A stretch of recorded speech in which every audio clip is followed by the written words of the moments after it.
Breaking news. తిరుపతిలో గోవుల రాజకీయం ఇప్పట్లో చల్లారేలా లేదు. కూటమి వైసీపీ నేతల మధ్య మాటల యుద్ధం కంటిన్యూ అవుతోంది. తనకు టైం ఇస్తే 5గురితో గోశాలకు వస్తానని మరోసారి సవాల్ చేశారు భూమన కరుణాకర్ రెడ్డి. 5గురికి పర్మిషన్ ఎప్పుడు ఇచ్చినా వస్తానని స్పష్టం చేశారు. అసలు అవసరమే లేదంటున్నారు కూటమి నేతలు. ఏప్రిల్ 24 మార్చి నుంచి మార్చి 25 వరకు గోశాల ఆవుల మరణాల గురించి మాట్లాడిన భూమన 2019 నుంచి 2024 వరకు ఎందుకు మాట్లాడడం లేదని కౌంటర్ అటాక్ చేశారు. అప్పుడు జరిగిన ఘటనలు ఆయన నిఘా నేత్రాలకు కనిపించడం లేదా అంటూ ప్రశ్నిస్తున్నారు. తమ హయాంలో గోశాలలో జరిగిన అక్రమాలను సమర్థించుకోవడానికే గోవుల మరణాలు అంటూ డ్రామాలు చేస్తున్నారని ఫైర్ అయ్యారు కూటమి నేతలు.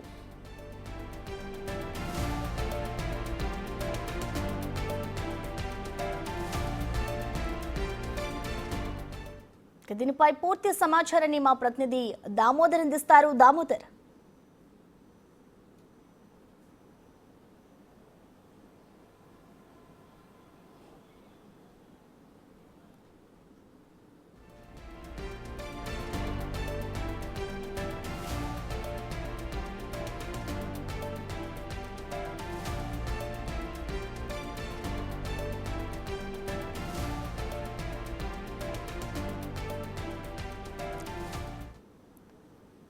ఇక ఏదైతే తిరుమల తిరుపతి దేవస్థానంలో గోశాలకి సంబంధించిన వార్ నడుస్తుందో దానిపై పూర్తి సమాచారాన్ని మా ప్రతినిధి దామోదర్ లైవ్ ద్వారా అందిస్తారు.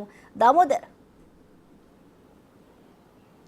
ప్రసన్న, గత వారం రోజుల క్రితము ఏదైతే తిరుపతికి సంబంధించిన టీటీడీ గోశాలలో ఏకంగా 3 నెలల కాలంలో 100 ఆవులు మరణించాయంటూ టీటీడీ మాజీ పాలక అధ్యక్షుడైన భూమన్ కరుణాకర్ రెడ్డి చేసిన ఆరోపణలపైన ఏదైతే టీటీడీ పాలక మండలి సభ్యుడు భానుప్రకాష్ రెడ్డి ఇచ్చిన ఫిర్యాదు మేరకు తిరుపతి ఎస్వి యూనివర్సిటీలో కేసు నమోదైంది. అసత్య ఆరోపణలతో పాటు మార్ఫింగ్ ఫోటోలతో ఆయన ఈ ప్రచారం చేశాడంటూ కూడా వారు ఫిర్యాదు చేసిన నేపథ్యం. అయితే నిన్న ఈ విషయంలో హైడ్రామా నడిచింది. ముఖ్యంగా పల్లా శ్రీనివాస్ ఎక్స్లో ఇచ్చిన పిలుపు మేరకు తాను గోశాలలకు వచ్చి ఎక్కడైతే ఆవులు చనిపోయాయో వాటిని ఎక్కడ పూడ్చిపెడతారో వాటిని చూపిస్తానంటూ ఛాలెంజ్ విసిరాడు భూమన్ కరుణాకర్ రెడ్డి. ఈ నేపథ్యంలో కూటమి నాయకులు కూడా అక్కడికి చేరుకున్నారు. ఇరు వర్గాలు వాదోపవాదాలు.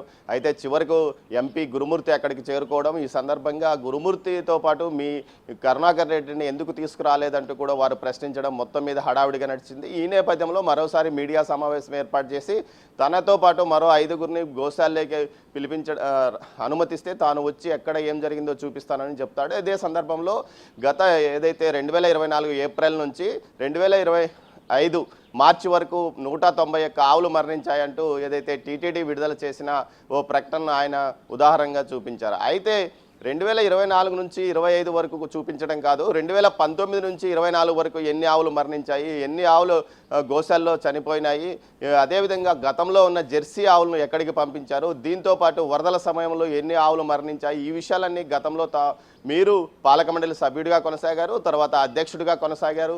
ఈ 5 ఏళ్ల కాలంలో టీటీడీలో మీరు కీలక పాత్ర వహించారు. అదేవిధంగా తిరుపతి శాసనసభ్యుడిగా కూడా మీరే ఉన్నారు. కాబట్టి ఖచ్చితంగా 5 సంవత్సరాల కాలంలో ఎన్ని ఆవులు మరణించాయన్న విషయాలను కూడా మీరు బయటికి చెప్పాలంటూ కూడా కూటమి నేతలు డిమాండ్ చేస్తున్న పరిస్థితి. అధికారంలో మీరే ఉన్నారు కదా, ఖచ్చితంగా రికార్డులు ఉంటాయి, మీరే చూసుకోండి అంటూ ఏదైతే భూమన్ అంటున్నాడు. మరోవైపు ఏదైతే ఇటు టీటీడీ ఈవో శ్యామలరావుతో పాటు టీటీడీ పాలక మండలి సభ్యులు ఇప్పటికే గతంలో హరినాథ్ రెడ్డి డైరెక్టర్గా ఉన్నప్పుడు ఏదైతే రికార్డులన్నీ తారుమారు చేశాడు, మార్ఫింగ్ చేశాడంటూ కూడా ఆరోపణలు చేస్తున్నారు. గతంలో ఏదైతే డైరెక్టర్గా ఉన్న హరినాథ్ రెడ్డి అనేక అక్రమాలకు పాల్పడ్డాడు. దానా కుంభకోణంతో పాటు పశుగ్రాసం కూడా కుంభకోణం చేశారు. దీంతోపాటు ఆవులు మరణిస్తున్న నిర్లక్ష్యంగా చూస్తుండిపోయాడు.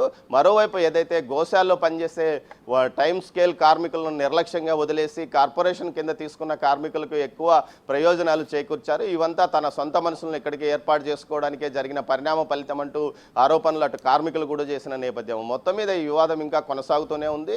భూమన్ కరుణాకర్ రెడ్డి పైన కేసు నమోదైన నేపథ్యంలో భూమన్ ఏం మాట్లాడతాడో వేచి చూడాలి. మొత్తం మీద అయితే ఈ విషయంలో ఈ విషయానికి చెక్ పెట్టాలంటూ కూడా అటు టీటీడీతో పాటు కూటమి సభ్యులు నిర్ణయించుకున్నారు. అందుకే పెద్ద సంఖ్యలో నిన్న ప్రజాప్రతినిధులంతా ఏదైతే గోశాల వద్దకు వచ్చి తమతో మాట్లాడాలి, వివరాలు చెప్పాలంటూ డిమాండ్ చేసిన పరిస్థితి.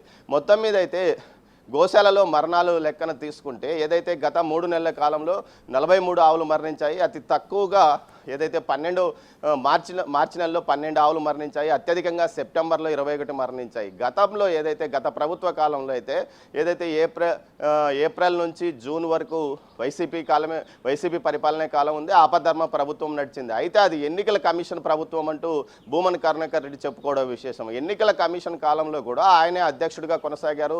ఆయన అధ్యక్ష పదవిలో ఉన్నాడు కదా అంటూ కూడా కూటమి నేతలు అంటున్న పరిస్థితి. మొత్తం మీద ఒకరినొకరు ప్రతి విమర్శలు చేసుకుంటూ గోశాల ప్రతిష్టను, టీటీడీ ప్రతిష్టను దిగజార్చుతున్నారంటూ భక్తులు ఆరోపణలు వ్యక్తం చేస్తున్న నేపథ్యంలో ఇక వీటికి ఫుల్ స్టాప్ పడే అవకాశం ఉందంటున్నారు. తనకు 2000 మంది పైగా తన శ్రేయోభిలాషులు అందులో ఉన్నారు. ఎప్పటికప్పుడు అక్కడ జరిగే విషయాలు బయటికి తెస్తున్నామంటూ కూడా అంటున్నారు. మొత్తం మీద చెప్పులు వేసుకొని భక్తులు వెళ్ళారు. అదేవిధంగా అనేక ఏదైతే తిరుమలలో హత్య జరిగింది, దీంతో పాటు మద్యం బెల్ట్ షాప్ ఉందంటే ఆయన ఆరోపణలు చేస్తుండగా గతంలో గంజాయి దొరికింది. ఏకంగా మీ మాజీ సీఎంఏ ఏదైతే వైకుంఠం క్యూ కాంప్లెక్స్లోకి చెప్పులతో వెళ్ళాడు, అప్పుడు మీరేం చేశారు, అప్పుడు కూడా మీరు ఆయన వెంట ఉన్నారు కదా అంటూ వీరు ప్రశ్నిస్తున్నారు. మొత్తం మీద రోజు రోజుకు విమర్శలు ప్రతి విమర్శలతో తిరుపతి వాతావరణం, రాజకీయ వాతావరణం వేడెక్కుతున్న పరిస్థితుల్లో భక్తుల ప్రయోజనాలు, వేసవి కాలంలో భక్తుల కోసం రద్దీని తట్టుకోవడానికి ఎలాంటి చర్యలు తీసుకోవాలో వాటి మీద దృష్టి కేంద్రీకరించాలంటూ కూడా టీటీడీని సీఎంఓ సుతిమెత్తగా మందలించినట్టు తెలుస్తుంది. ఈ